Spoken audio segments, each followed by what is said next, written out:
So, good morning, ladies and gentlemen. So I'm Jean-Jacques Tortora. I'm director of the European Space Policy Institute in Vienna, so still for a few days.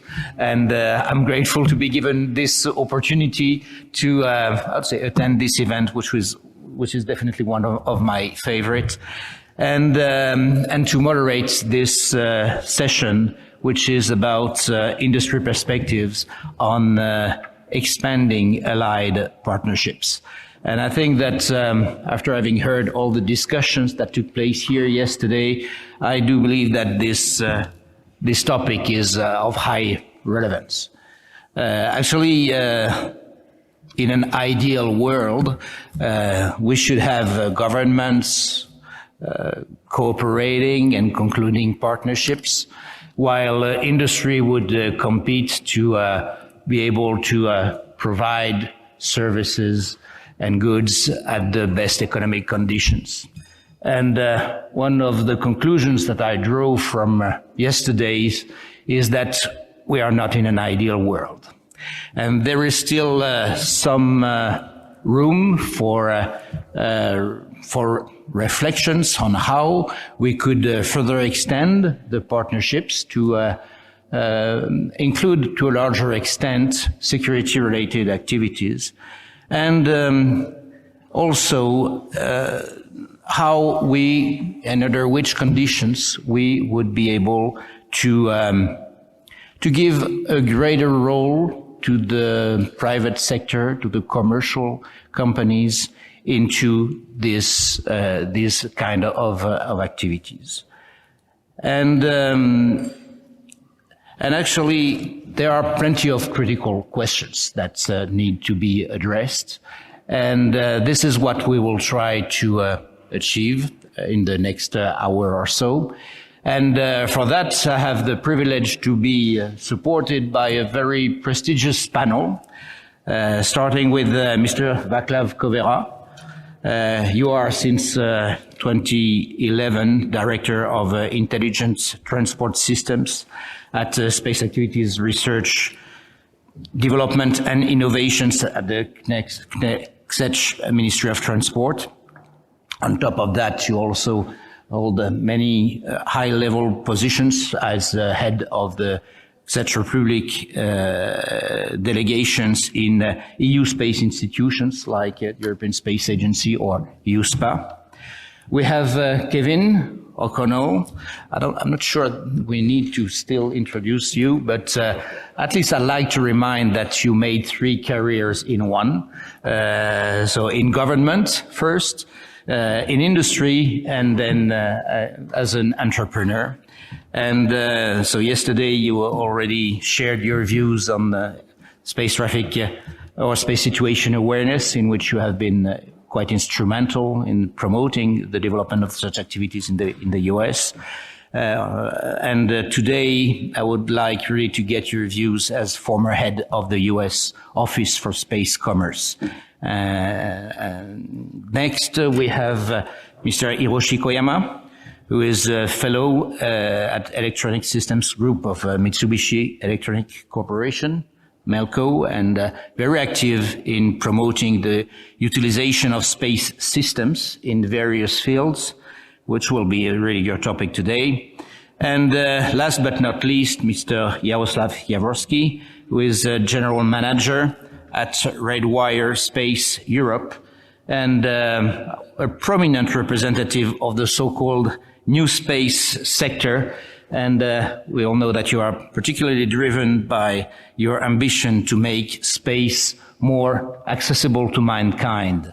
And we are really looking forward to hearing your views on how we could achieve such great objectives. So let's get started with our discussion, and I would like to start with you, Kevin.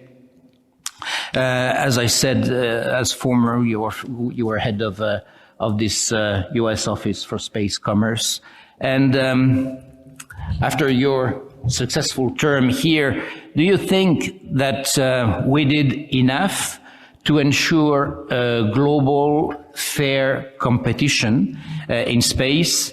And what would you expect from allies to be able to make the most of competition at industry level? Sure. Thank you, Jean-Jacques, and I really appreciate your framing the problem. If you understand what Roger and Jana have put together in the way of the study about our adversaries, you might recognize that the ability of our countries to work efficiently with their private sectors is one of the key tools in our toolkit. And again, if you bought my argument yesterday about the need for speed, that's very, very important. And so I don't want to talk about the Office of Space Commerce per se, other than to say that, it was a 30-odd-year organization. It was not a brand new organization that was legally the advocate for the U.S. commercial space industry. And there are some parallels in Europe in the incubators, at ESA incubators and things like that. But it's an important role within the government. I thought what I'd spend a few minutes on, if you'll allow me, is to really say, what does industry actually want? If I'm in industry, what do I actually care about? And let me just peel off a handful and we can come back to them in questions. Some of the ones that are easy, they want to understand national programs and where they can participate. How do they participate in those programs? Are there opportunities for commercial participation? They want to be linked to good technical people. And again, so many of the things we did at Commerce was to basically put people together. Entrepreneurs with other people in the government that they were not aware of, entrepreneurs with technical people who could validate the idea. Remember that what we have been witnessing over the last decade is essentially governments technically validating ideas, or at least stating that they're interesting ideas, and allowing companies to go out to the private finance community and get an independent validation of that. And sometimes the finance community says, you'll be a government contractor for the next 30 years, and that's a great job. And sometimes they'll say, here's $50 million, and every manner of thing in the middle. And so making those connections is important. In addition, the work that the industry expects is for the government to collect, in addition to other private activities, to collect data.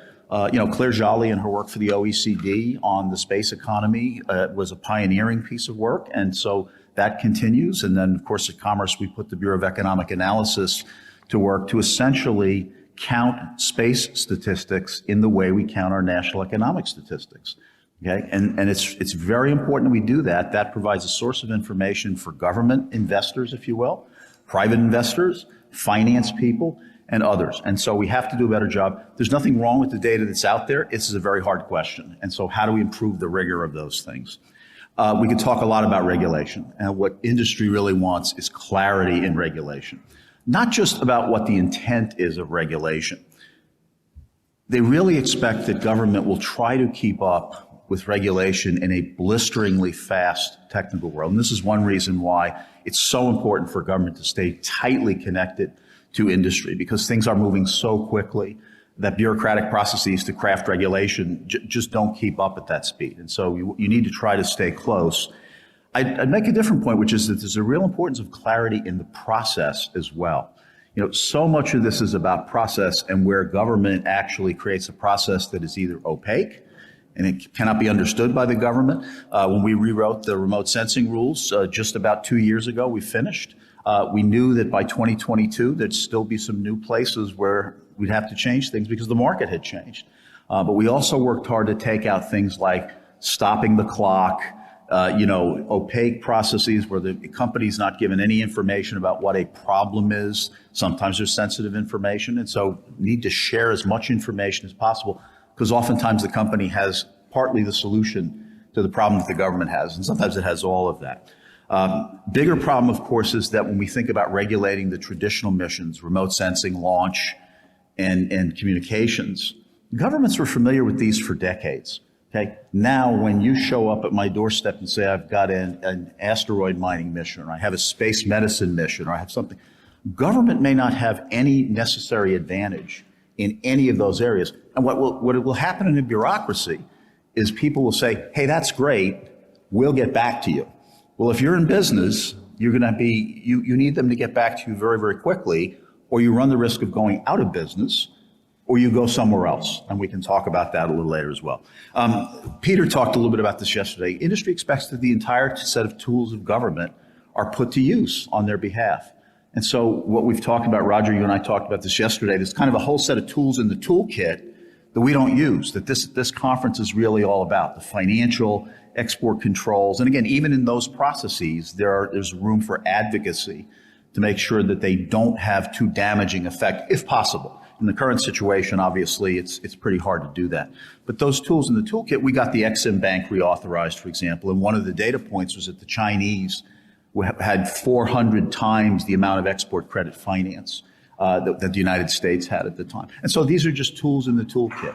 A whole slate of aid, investment, and other kinds of organizations, developmental organizations. And I think, as Peter said yesterday, we're missing a huge opportunity to battle the Belt and Road Initiative by bringing these organizations to bear along with our private sectors. I think we really are missing an opportunity there.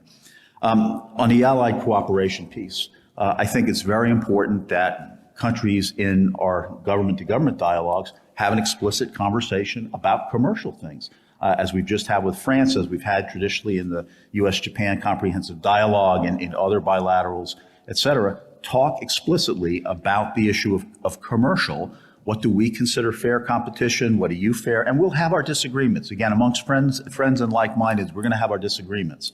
But they're nothing compared to what we're up against with the anti-competitive behavior that's coming in the market. The last thing I'll mention, of course, is that industry also does expect us to pay attention to space sustainability and safety. There's no doubt about it. I've heard too many times industry doesn't care about that topic. That's absolute nonsense. The events of last November absolutely sharpened greatly industry's interest in this. And they're heading into a world in which if the government doesn't provide capabilities, they will acquire some capabilities of their own, at least informational capabilities to support that. And the way I see that, to just extend yesterday's conversation, there's nothing wrong with governments being a first buyer of the commercial SSA services that are out there. Pascal, you talked about this yesterday for the EU. And the expectation should not be that it be the only buyer. Okay, that breaks the old model, that they need to participate, but as a first buyer, but not the only buyer. And so, apologies for sort of the blitz of things, but I think if you capture those things, those are the kinds of things that industry cares about. Last point for you personally is I was thrilled when you published your paper, Do we need an Office of Space Commerce for Europe, actually? And so I realize there are complexities with that issue, but I'm thankful for that. Thank you. Thank you, Kevin. Actually, I would have some more questions to ask you about that. But also maybe we'll have, I hope, the opportunity to come back to this, I would say, governmental mission or obligation to ensure a safe environment, because there cannot be no sound business without a safe environment. We'll come back to that later. But before that, I would like to turn to our second speaker, Mr. Kobera, and well, having the great chance and opportunity to having you with us today, I cannot, refrain from asking you questions about the priorities of the Czech Republic in space, and actually, I'd like to get from you whether you believe that they are properly reflected in the current plans of the EU or of the European Space Agency. Thank you very much, Jean-Jacques, for this interaction, for the question. I'm very happy to be here with you today. Yes, we are a proud member of EU, ESA, NATO, UN, and some organizations we are related to space. And I'm not too shy to say that I believe that we are the most developed post-communist country in space. In EU. And also, we are one of maybe the most industrial country in Europe. So, we have a lot of, to offer, and that's why we are very active in space activities. And from this perspective, our priorities is very easy from this perspective. There is the National Space Plan, and there are two main priorities. The first is we would like to build our space competencies. As I said, we are an industrial country. We have a lot of to offer. Of course, many of you know very well that we were very active during the communist times. our first and for the last for time being the last cosmonaut was in space more than 40 years ago, and we launched our satellite more than 40 years ago as well. So that this was mainly about scientific activities, but we started to build our industry some 15 years ago, especially through European Space Agency, and I believe that we have been able to build a critical mass of our industry from the components to bigger structures, and now we are working on integration of small satellites. So to build our space competencies is one of the two main goals, and the second is to be more visible. I believe that we are quite visible because of the EU Space Program Agency, which has the seat in the Czech Republic, and I have the honor to chair the admin board. As Minister Lipavsky mentioned, so this is an agency which we believe that has a lot to offer for future, especially in downstream applications. So this is an area where we would like to be very well oriented to. So this visibility is linked also to our competences and capabilities, and we are implementing some national programs. Well, it's a national program. I must say this is not just a contribution to the big programs of ESA or EU. In any case, these two organizations are the most important for us about the activities which we implement together with the other countries, because as mentioned, we are not a big country. We are a middle-sized, let's say, country, but with big appetite to cooperate in space, which can be witnessed because we, for example, signed the memorandum of understanding with Luxembourg, because we would like to be very visible in space resources domain. And these all links are linked to the political or regulatory level. So these are linked to the COPUOS as well, where we were very active in the SST domain over many years. So this is where we would like to continue. So this is in a nutshell from the Czech perspective. Yeah, a lot on your plate, actually, and good to hear that you have a big appetite for space. Thank you very much. Now, our third panelist from Japan, so Mr. Hiroshi. As I said, you are very much keen in further developing the use of space activity or space capabilities. But in which area would you identify the biggest potential for cooperative activities among the United States, among European or Japanese agencies and industry? I include both agencies and industry. Okay, thank you very much. Kind introduction. And I'm very glad to have this kind of opportunity here. And I'd like to use two slides, so please show first slide, please. There are two major satellite industries in Japan, NEC, and also our company, Melco. And to discuss about the cooperation, I'd like to introduce some kind of Japanese space development effort and space technologies.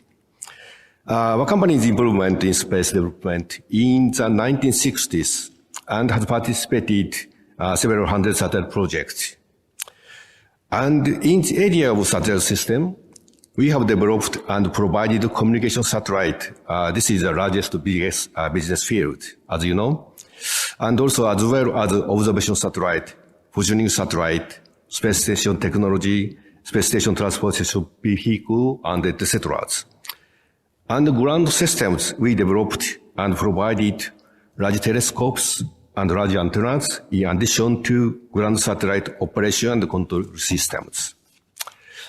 And I just mentioned some more detail. Regarding communication satellite, we have established the standard platform called DS-2000, which was provided to overseas operators such as Turkey and Qatari, and we also provided defense communication satellite to JMOD based on this standard platform. In the area of positioning satellite, we have developed and provided Japan positioning satellite QoJSense satellite system. The QoJSense satellite system, QZS, is a regional satellite positioning system that covers Japan, Asia, and Oceania region. Under cooperation with the United States and Japan, the QZS provides GPS-compatible L-band positioning signals. And US hosted payloads are also implemented on following QZS satellite. For Earth observation, in addition to optical satellite, we have developed and provided synthetic aperture radar satellite, greenhouse gas observation satellite, and also meteorological satellites. And in the field of exploration and transportation, we have developed large telescopes such as Subaru telescope in Hawaii Islands for space science and large radio telescope for radio astronomy in Atacama Highland in Chile. And HTV is also developed to transfer vehicle to the ISS supply. This figure shows recent developing satellite at our companies.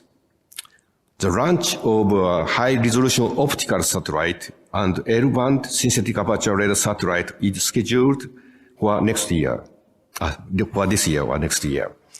And the launch of the SS satellite is also scheduled for around 2066. And 7 QZS satellite constellation will be established around 2023 for self-contained positioning. And at that time, QZS satellite with a hosted payload will be also launched. Based on this background and the technologies that we have developed in the space and defense sector, I think that there are 4 main areas of international cooperation that are important and have potential for future. Please go to next slide. This next slide shows the 4 major areas. Please change the slide to the next one. Okay. The first area is the area of SSA, Space Citizen Awareness, SDA, and STM. Japan has all required assets for SSA, SDA, including optical telescope, ground radar, deep space radar, and SSA satellite. However, as discussed yesterday, SSA is not something that can be done by one country only. And international data sharing and collaboration are essential. And also, from the point of integrated deterrence, these assets should be shared to maintain resiliency. We believe that the complementary sharing with the US, CSPOC, OADR data, and related European data, cooperation in data processing, cooperation through hosted payload, and cooperation in command and control area, a potential area and has first priority. And second area is the field of MDA. A single country satellite are insufficient, as you know, for monitoring the vast ocean. And it's necessary to include both government and private constellation satellite for realization of quasi real-time MDA system. In addition to the sharing of image data from optical and satellite, as I mentioned, the sharing of processed information via cloud computing, fusion processing with different type of sensor, such as AIS and etc., and cooperation in command and control based on such data are potential area, I think. Third is the area of electromagnetic warfare. Although this area is a new area for Japan's industries, and we need further some technology development, but we believe it's an important area of cooperation. This information is also used for MDA as additional different type of information. Final area final area, last area is international cooperation in the cislunar region. In addition to the gateways, lunar transportation and supply, we believe that monitoring the space situation in the cislunar region will also be an important area of cooperation. That is our opinion. Thank you very much. Thank you very much, Mr. Hiroshi. So plenty of room for development of cooperation in space. And now maybe I would like to touch on the how we could achieve that with our next speaker, Mr. Jaworski. So as I tried to put it, ideally we should have a cooperation at governmental level in space along with competition among companies. But what would you suggest to maximize the benefits of this so-called co-opetition among allies?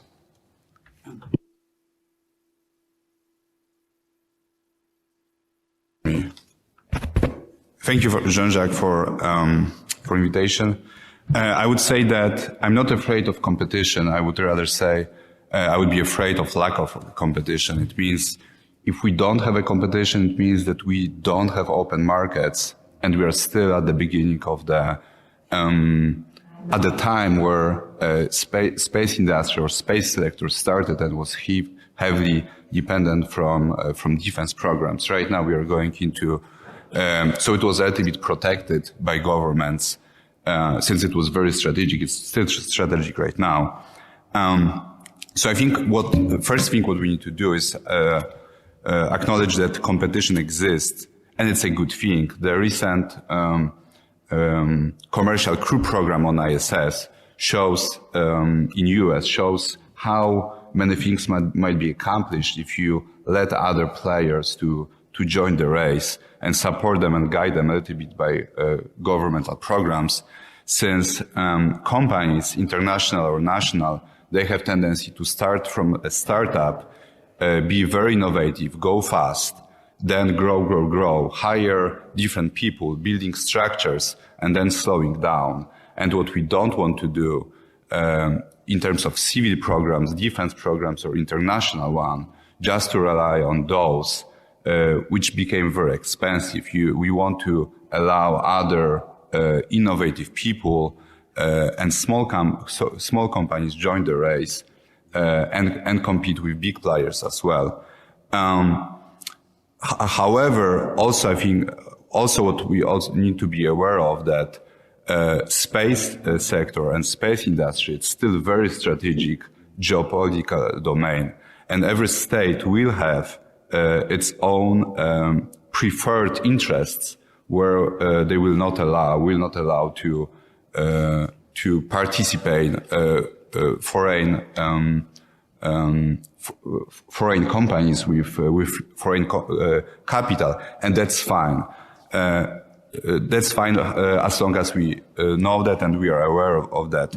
And every country will have its strategic domains. If you look, for example, that they are coming from different reasons, geopolitical reasons.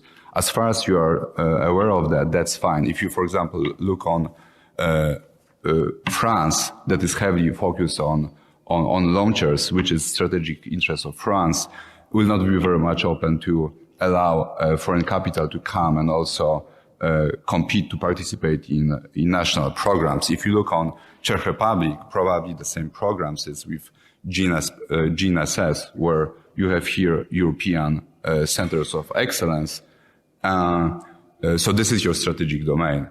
If you go, for example, to Poland, we would like to know what's happening on our eastern border. So probably our main interest will be to develop our Earth observation technologies. However, also those states, each state, they have things that are absolutely not interested in developing, but those domains are important to build the infrastructure and make the whole program running. So, for example, there are countries that I believe are very interested in downstream, like Luxembourg. They like to process data from certain reasons. And there are also countries that they love upstream technologies only. So there is a space for foreign capital to come, foreign companies or subsidiaries to come and take care of these programs. I believe that however, what's very important right now on the market is to ensure that both on U.S. markets and non-U.S. markets, foreign companies, they very clearly know how they could participate in those programs, both civil defense or commercial. There are still a number of barriers. For example, in U.S. market, there is a export control that requires certain investment to enter the market and understand those rules. It's feasible to get there, but it requires certain investment to understand that. ESA, from other point of view, has its geo-return mechanism. I'm sure you are aware of that.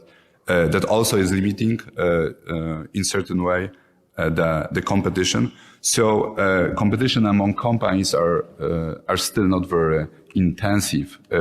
We still have a lot of barriers on the market that are limiting this competition. And as a commercial company and publicly traded, of course, we are advocate to limit these barriers as much as possible in a reasonable way. And as long as communication of interests of different states is clear, that's fine. So I will give you a few examples. For example, Europe has programs. Right now, European Space Agency has a programs that wants to cover 3D printing in space, which is it's a long-term domain of expertise of Redwire. And these programs are framed in Europe that they want to limit the distance between European in-space 3D printing market to US 3D printing market. If the program is clearly framed like that, we know that as a American subsidiary in Europe, it's not probably the best thing to participate, since that's not the goal of the program to give this contracts to companies with US capital. At the same time, we know that on the US defense market, there are certain domains US will never give away, since they are strategic, like software, like machine learning in space, like SSA. However, at the same time, to stay competitive, especially there are certain domains US DoD is open to give away to foreign companies to keep their program on the reasonable level of cost. Especially right now, when we have heard yesterday a lot of Space for representatives talking about both on the dinner and here about how Space Force is developing. The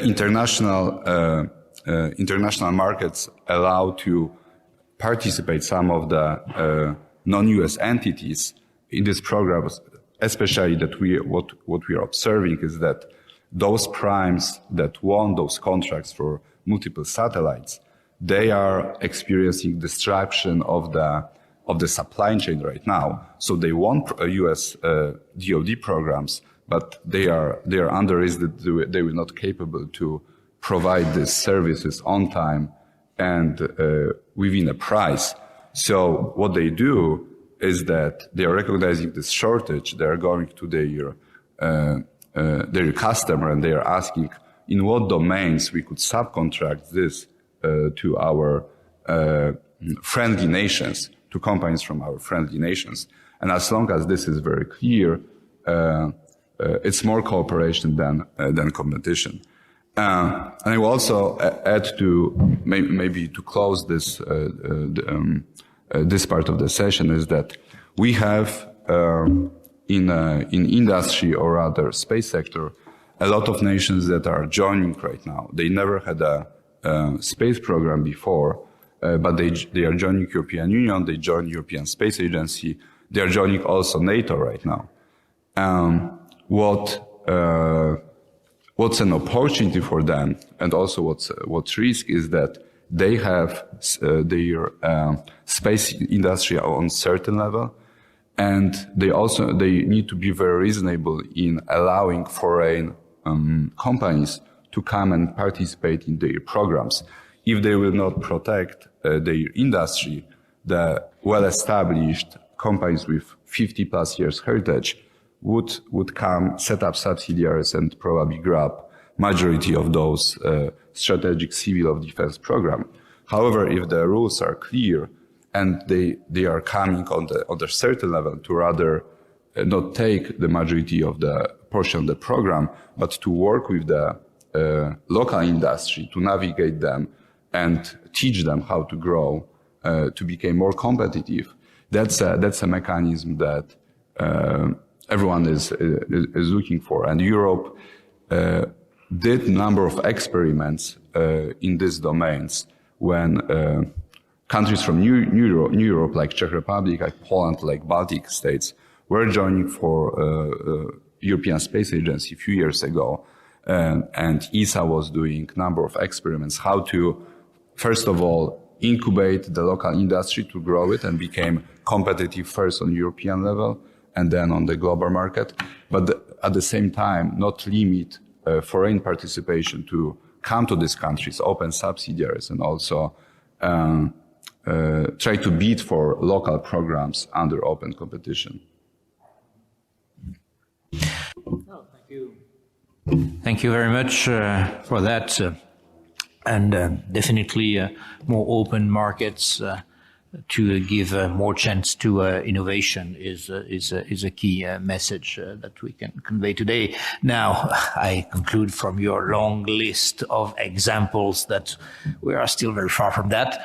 And this is certainly one of the missions that I would assign to any kind of office for space commerce to look into such things. But okay, before maybe coming back to that, I would like to get back to Václav Kobera. Because we have mentioned here the need for innovations to give a chance to I would say newcomers and innovative companies. But according to you, what are the most pressing technological challenges that should be tackled by Czech Republic, but more broadly by Europe in space? Okay, thank you. I think it's quite linked to what Mr. Jaworski just mentioned, what we discussed about the innovation chain, how to increase the innovations in Europe. But the question is quite complex. There are, from my perspective, there are two main areas, and the first is the strategic autonomy. Which we need to understand on the certain levels, the level of system and level of technologies. And we know very well that in Europe we have world-class systems as Copernicus, which is very unique, Earth observation, and Galileo, which is 3 times precise than their brother systems. But that the family of application system is not, limited to these 2 domains. There is also the telecommunications. In Europe, we have a strong telecommunication industry, but still, you are aware that there is the Secure Connectivity Initiative, which I believe it's very pertinent to complement these 2 systems with this. Very soon, because it gives us the strategic autonomy in this domain, especially for security and defense, and also access to space, which is enabler to build such systems. It's a complex story in Europe, but I hope that we will be very capable to have these families of launches. Also, we need to talk about small launches. This is something which is very pertinent for future for us. Also, we need to protect our infrastructure. This is the SST, still something which we need to accelerate. But we hope that together we can provide some services, and also ESPI is going to be the SST front desk the next year. At a level of technologies, it's a very difficult story, but we should be able to build our own critical systems in Europe. This is my perspective. Concerning the second part of my reply, well, this is the ecosystem in Europe. I believe that we need to change it, or to make it more robust. Maybe change the mindset as well. But well, there are some initiatives like Cassini, to increase the entrepreneurship, which is very important. To push people to go out from their comfort zones, to take risks, and to be more proactive in finding new solutions, new innovations, to go to space, to use space on the ground here or in the air. But for this, we also need to look at our actual industry here. European industry in space is very strong, but is it strong enough to survive next decade if we don't reform it? I'm not sure. So we are in EU, and we need to have equal opportunities if we want to invest EU citizens' money. We really need to have common ground for this. It's not possible just to say that some of the member states are the upstream and downstream, and the rest is just downstream. This is not the equal opportunities. So we need to kind of reform our industry as well, to create some open interfaces to support innovations, to support entrepreneurship, as I mentioned, to support the appetite to invest to space. This is very big issue in Europe. So we cannot just wait for disruptive approaches coming to Europe and to react on them. We need to be those which are coming with disruptive approaches here. These two I think that they are most pertinent. So we are together with other countries talking about how to improve the situation today. But it's not just about the Czech Republic as obvious. Thank you very much for that, and definitely everything related to security in space, security from space should be higher on the agenda. And European space industry ecosystem is part of the charm of dealing with space in Europe, and really a major component of the European complexity in this domain. Thank you for that. And now, still on security, dealing with security, which is the overarching topic of this conference. Actually, I personally would identify as a trend that the U.S.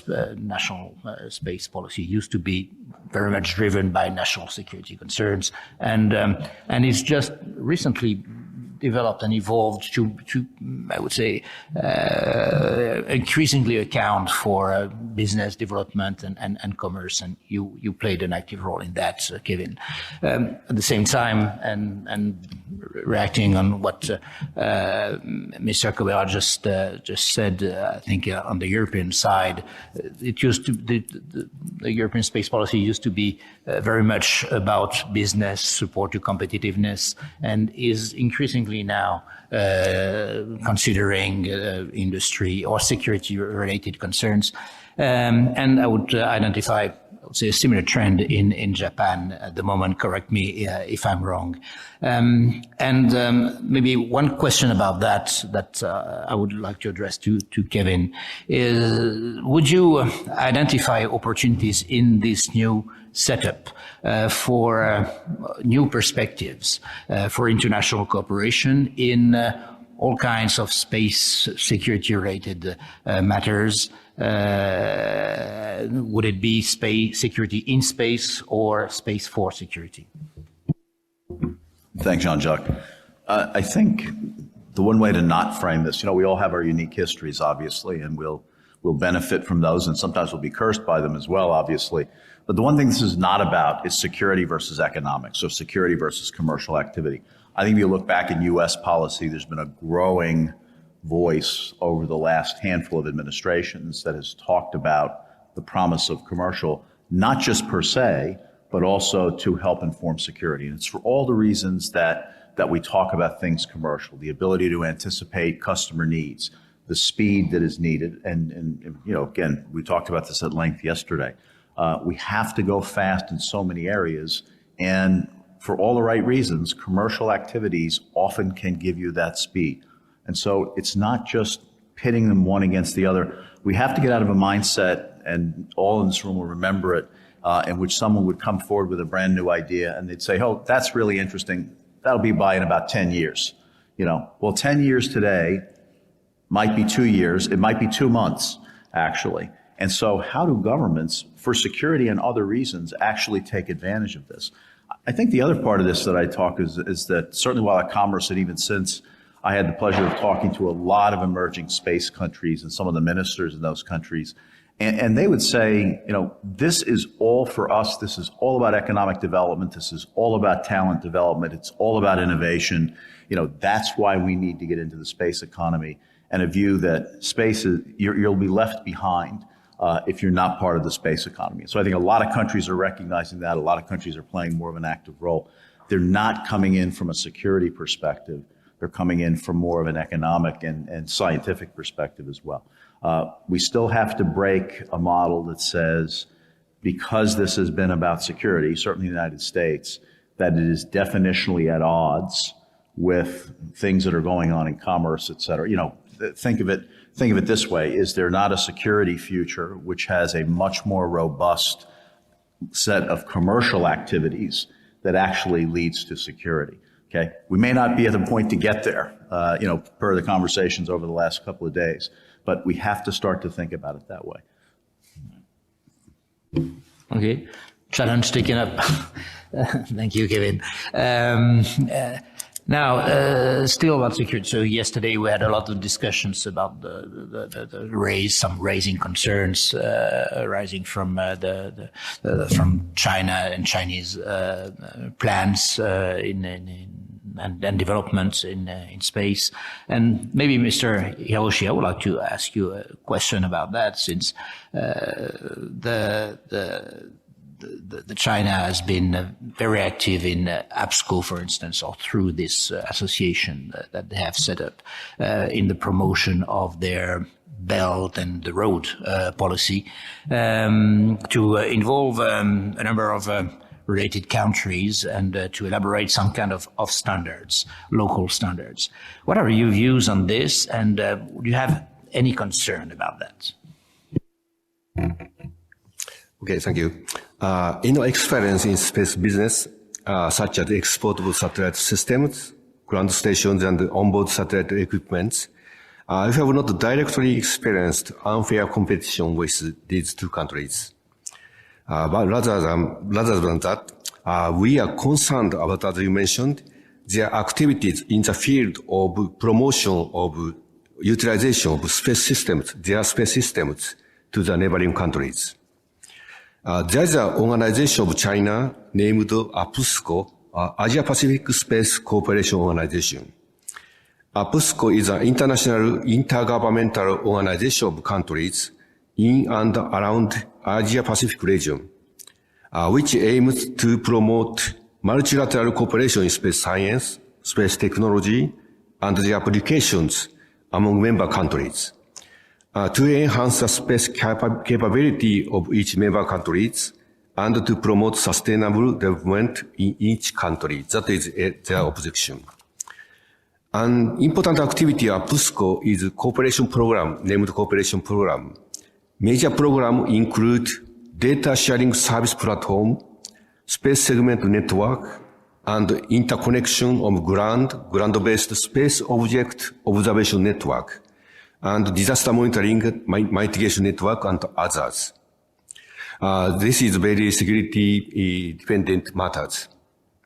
In addition, as you know, China National Space Administration has announced its intention to accelerate the construction and application of the Belt and Road Space Information Corridor. In the field of satellite communications, China has already established a satellite communication technology service system that includes fixed communications, mobile communications, and data relay, and has built a satellite communication port connecting South Asia, Africa, Europe, and the US. In the field of remote sensing is the same. data from the China-Brazil Earth Resource Series satellite are widely used in various fields, including land resource survey, forestry, and agriculture in South American countries. In the field of satellite navigation, the construction of the Beidou is underway to enhance regional service capabilities. To extend and generate the utilization of space systems, it's important to ensure compatibility and interoperability of information from space system.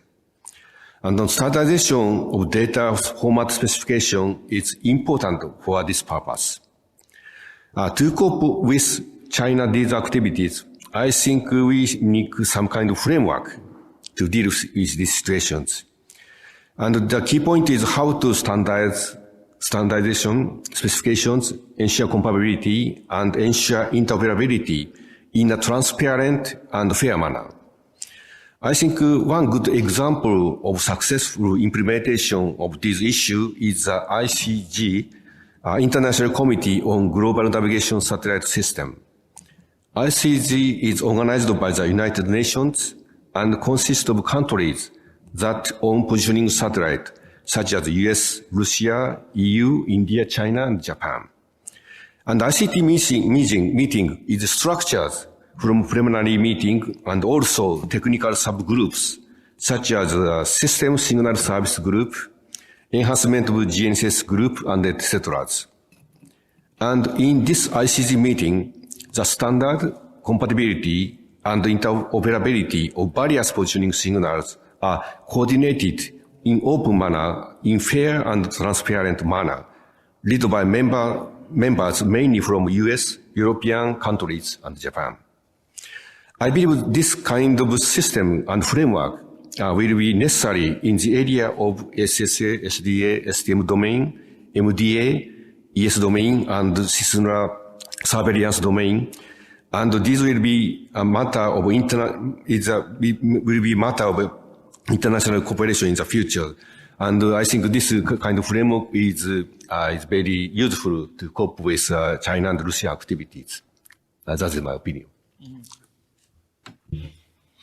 No, thank you, Mr. Hiroshi, and actually, well, maybe this is another suggestion that I take from your answer, that we might do more to speed up some of our standardization process. But we have some good examples to rely upon. And now maybe one that we didn't touch on yet is about the long-term sustainability of space. We have touched on or mentioned security in space, but long-term sustainability is a broader concern. And to this is a question that I will like you, Mr. Jaworski, to address. So, according to you, are we doing enough to tackle this issue? And what would be your suggestion? I know that the new space sector is always very active and very prone in coming up with radical proposals. Thank you for that. I think that one of the leading examples that are very positive recently is program or a set of principles called Artemis Accords. That already have 20 nations that are participating on this. And I mentioned this one specifically because a lot of Redwire employees before joining to Redwire were actively working to make Artemis Accords happen, both from US part and also from Luxembourgish part. Which is, I know if you are familiar with Artemis Accords, it's easy to Google. Mostly driven by the fact that before 2028 we plan to go back to the moon and permanently stay there, and flying before a number of robotics unmanned missions like Bereshit from Israel, or I would say invasion almost. Invasion probably is not the best word, but from the lack of better, invasion of U.S. commercial landers, and also one of Japanese lander. This year, hopefully it will take place finally. So Artemis Accords. So there's a number of programs that are trying to organize rules in space, I would say. I think Artemis Accords is a good example, and from the lack of time, I will just touch base on this one. So the fact that we are finally going back to the moon to stay there, which I think it's amazing chapter for all of us here that is coming. There was the issue of not having guideline or principles how to cooperate in outer space became more and more active. So Jim Brinstar administration in NASA a few years ago started to talk with partners that are the most interested in setting up these principles, the most interested in due to certain reasons, to set up a framework of principles and guidelines about, we call it good behavior in space. Mostly because the previous, it's called Moon Treaty, that was, I believe, finalized in 60s by UN, was a little bit outdated, and no one saw any signs of significant work to put a new agreement for outer space. We started to have interesting active debris removal principles and standards in Europe and in US and also other states, how to operate on LEO, GEO, so around Earth orbit, but we didn't have anything for outer space, for cislunar. So in I believe 2018, 2019, there was a significant work before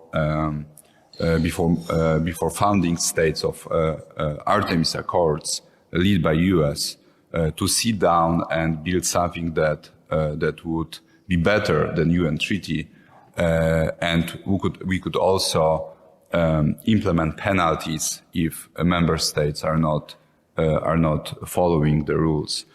So in 2020, the Artemis Accords were signed. The full text you could find on the internet, but it's covering a lot of important aspects. It's to register your objects in space you are owning. Is also to respect the security zone. So if you have something on the moon that was built by yourself, either manned or unmanned, or you have your object free flying in space, you are expecting to not approach it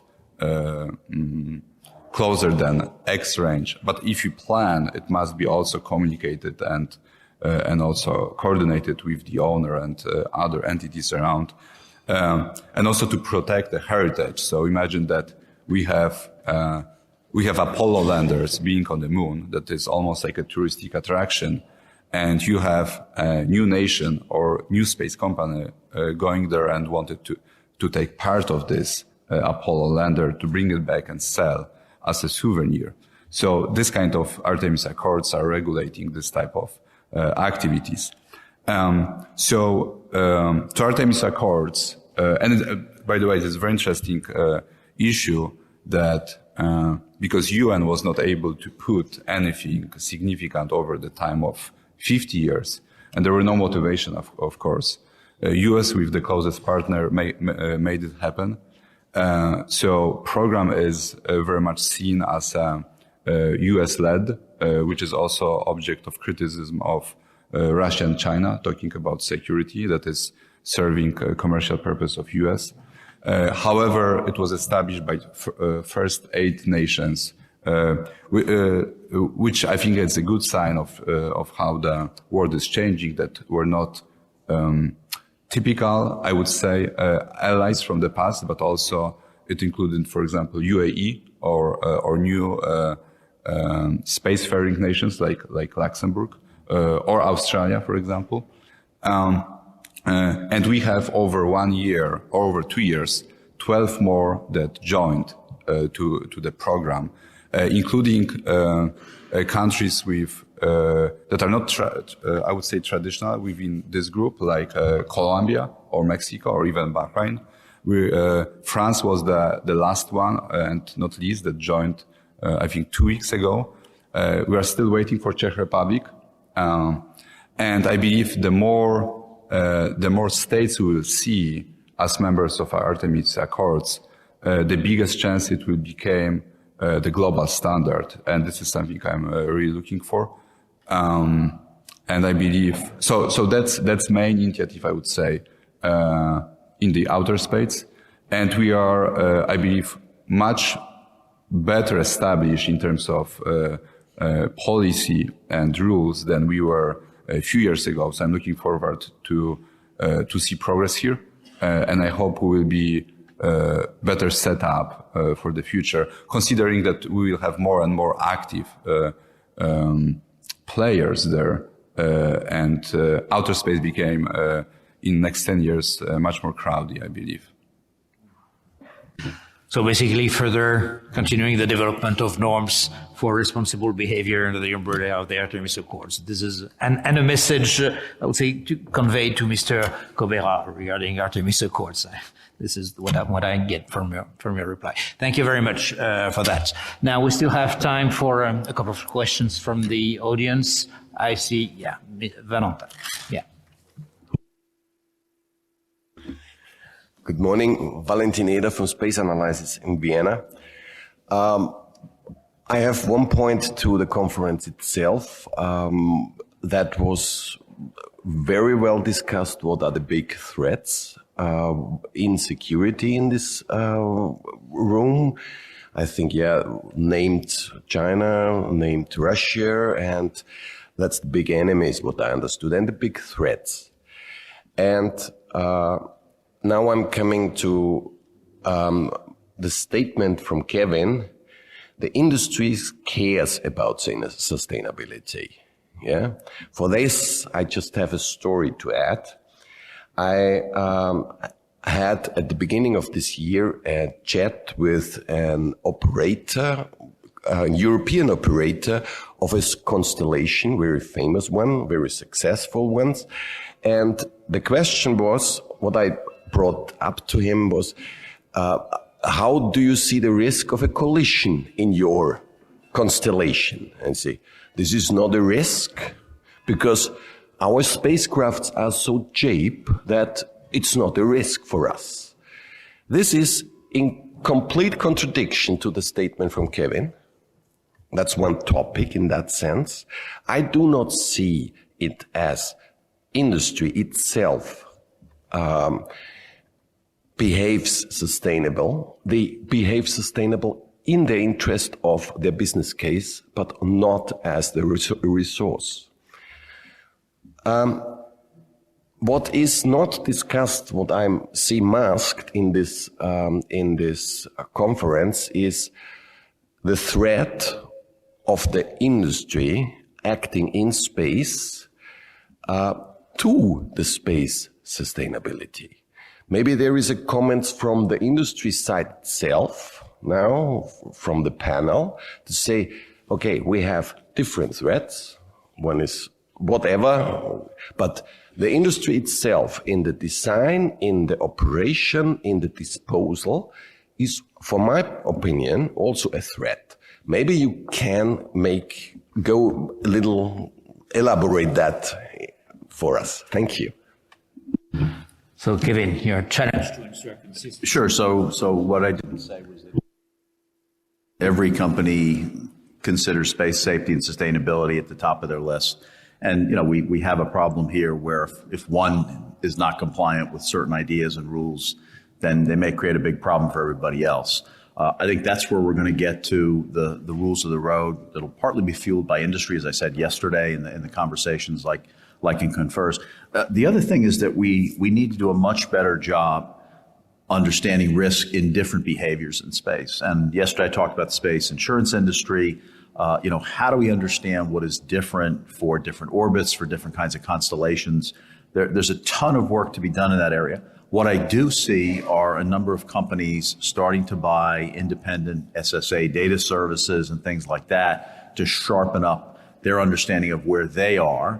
There are a number of commercial services coming forward in the United States, at least, where there's an ability to talk between space operators in a way. And, sometimes people will say, wait, haven't we had that for 40 years? No, we haven't. I mean, in some ways, the bar is so low on this problem. That's the good news for us. We can make a lot of progress, so we have a concentrated effort. So I'm certainly not saying that there won't be people that don't care about it, but we're seeing a much greater interest. And I would say that the Russian ASAT test specifically was one of the triggers for a much louder voice from industry that we needed collectively to pay attention to this problem. Okay, I see Valentin nodding his head, so I guess you were satisfied with the reply. Any other questions from the audience? I see, plenty. The one on the far Sonia.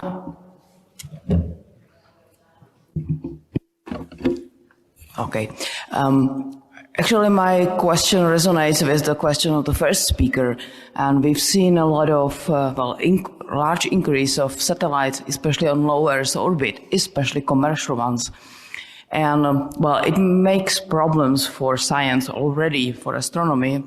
But if we have any regulations, we might get to the problem where it becomes very difficult for Earth observations, and that from both scientific reasons but also military. So I think that we very urgently need regulations, especially on the low Earth orbit.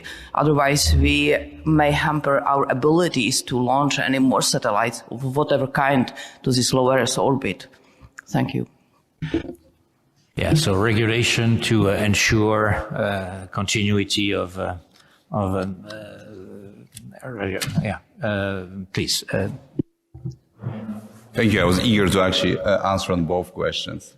So yesterday we spoke about having mavericks in space, and especially right now with the new space and increasing competition, we'll have more and more mavericks in space from the space industry, because industry is following money, and of course it's trying to increase its profits.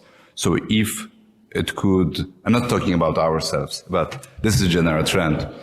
If you could increase your profit because you are not doing something, because it's not regulated, you will definitely try to make it cheaper or simpler to increase it.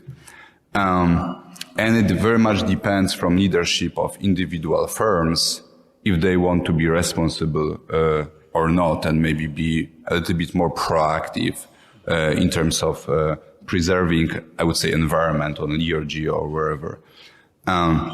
However, it's weird for us, as an industry, I would say, to say that we need regulations, but we need regulations to, I would say, limit the eagerness of the industry to do everything low cost. But also regulations are making amazing new business cases. And space debris is one of those activities. One, for example, of the issues industry has with active debris removal is that there's no business case for active debris removal. There is no European Space Agency did amazing study a few years ago.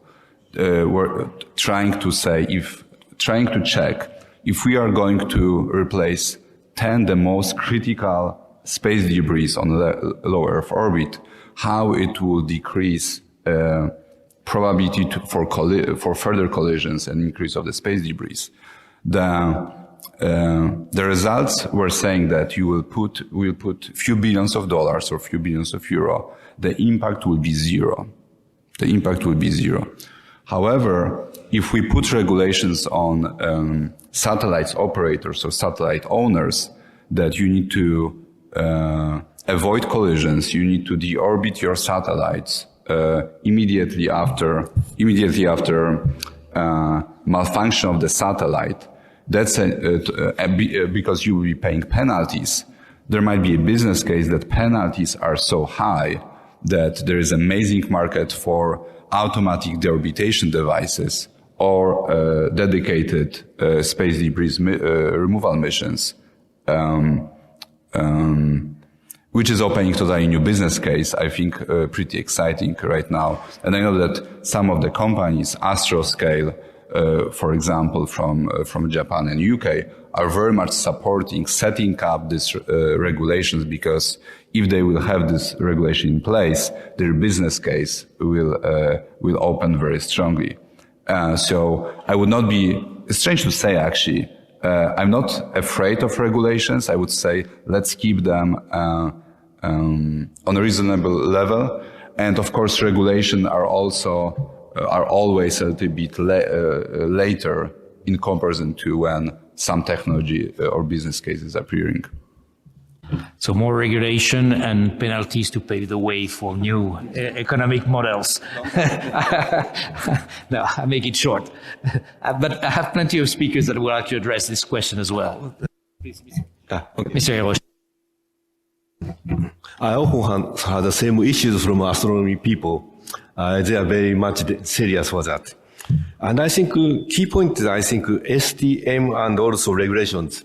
It is often discussed, STM is very important, but is, to my feeling, the concrete discussion is not started, not yet.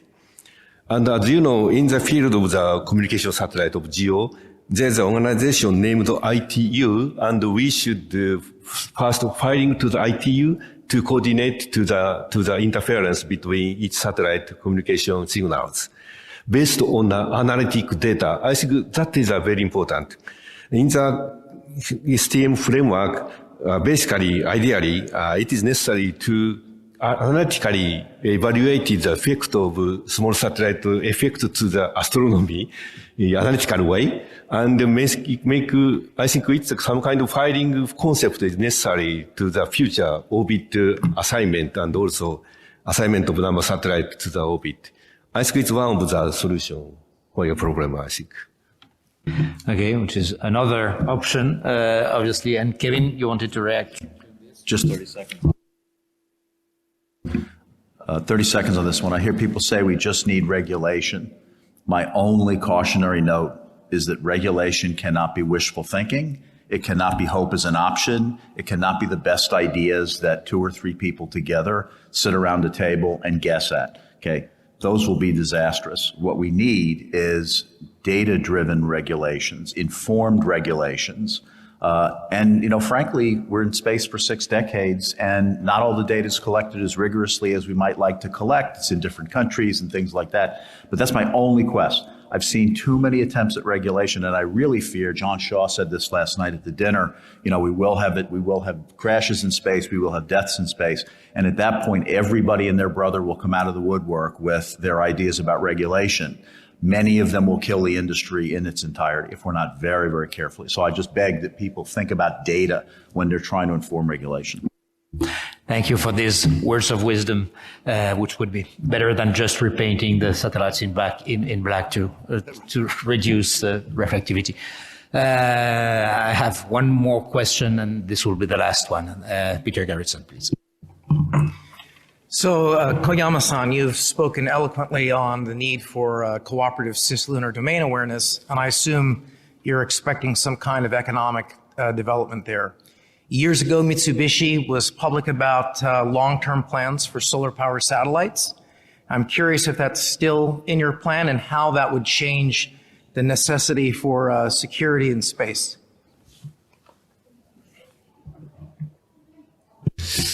I think in any case, space system is in any case, dual use way. So I think technology is very common to use adapted to security areas also. That is my feeling. Is that the answer to your question?